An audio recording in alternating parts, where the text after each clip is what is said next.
great piece of saladware, but I'm going to have to save up quite hard. Perhaps.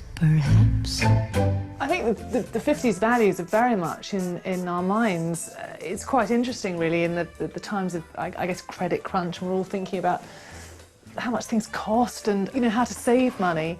Well, you could be a 1950s girl and save money quite nicely because the ingredients, of course, were very fresh. You were using products that didn't have additives or any real E numbers to talk about, and it was a time when you could make things yourself. You know, you were, as a housewife, you would do much more yourself than we do now. And if you can do all of that, it's a tremendous money saver. And I think, you know, let's apply those values today. My friends, I think I'm slightly mad, but they don't necessarily share my obsession with the 1950s and 1950s food, but they really enjoy sharing the results. And I'm generally known as the Nigella Lawson of the antiques world amongst my friends. I don't know why. Now I'm going to put my sausage and egg tart, 1950s style, in the oven. And luckily, here's one I made earlier. It looks, I must say, it smells delicious and it looks delicious. There we go.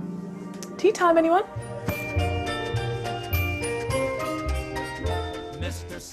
Even I might consider spending a bit longer in the kitchen if I could have some of Catherine's collection. But taste can be a funny thing. What's a prized possession to one person can be an absolute monstrosity to another. We see it time and time again on the roadshow. As the expert gets excited, the owner's far from convinced.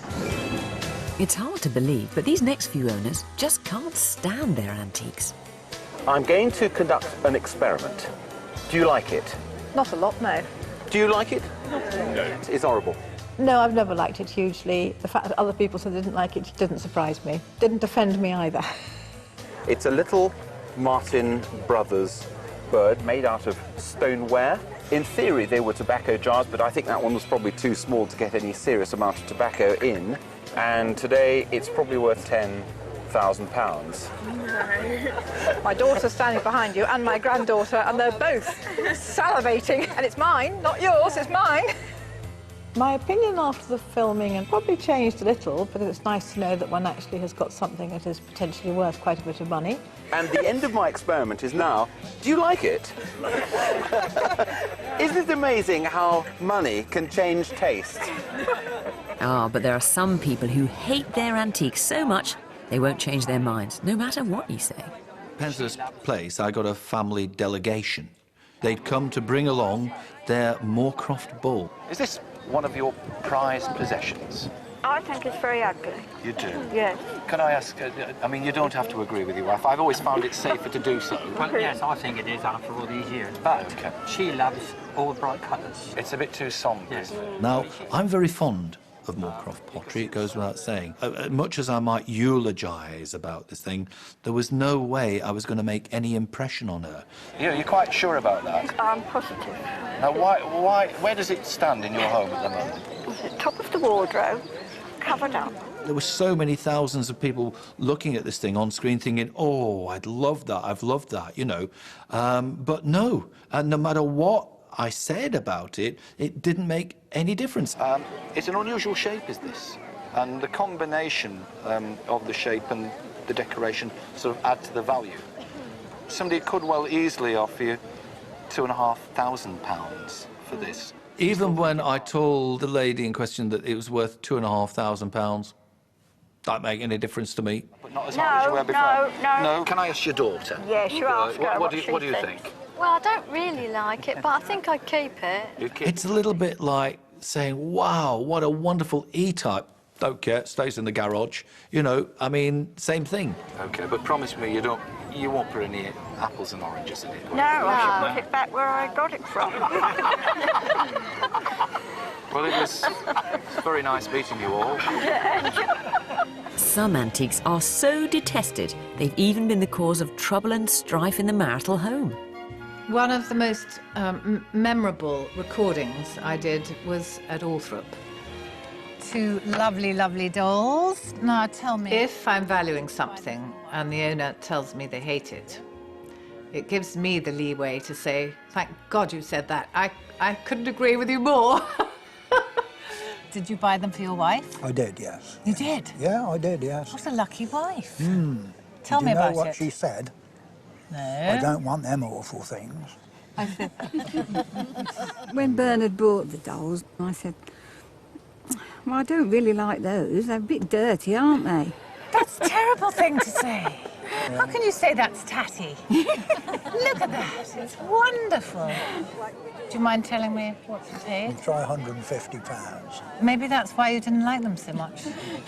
And I said, well, if I say that you put a nought on for each one... She said, could you say that again? No. Would you like them a bit better? Oh, well, I'll have them back now. It was a bit of a shock. I don't know about a surprise.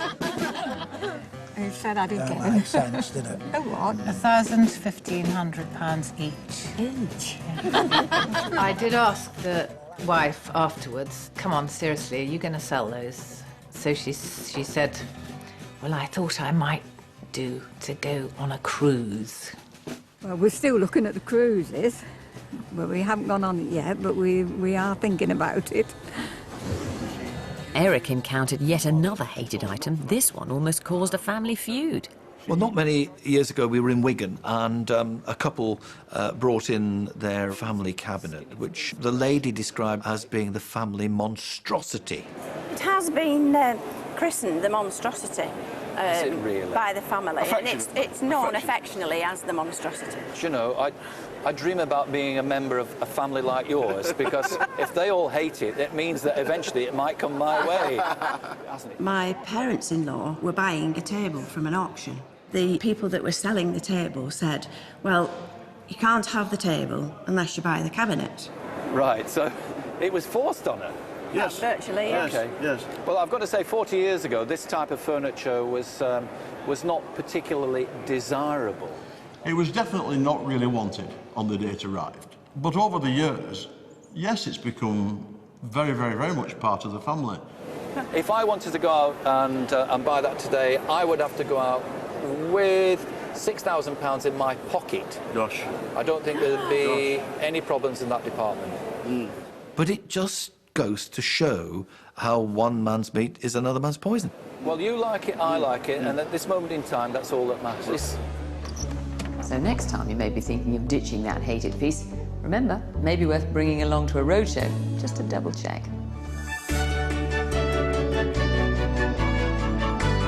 Later on BBC Two, Africa's forest elephants are finally speaking out. Their complex social world revealed in sound with Natural World at 8. But before that, never mind the Oscars, who's won the coveted Kermodes? The man himself doles out the awards on The Culture Show next.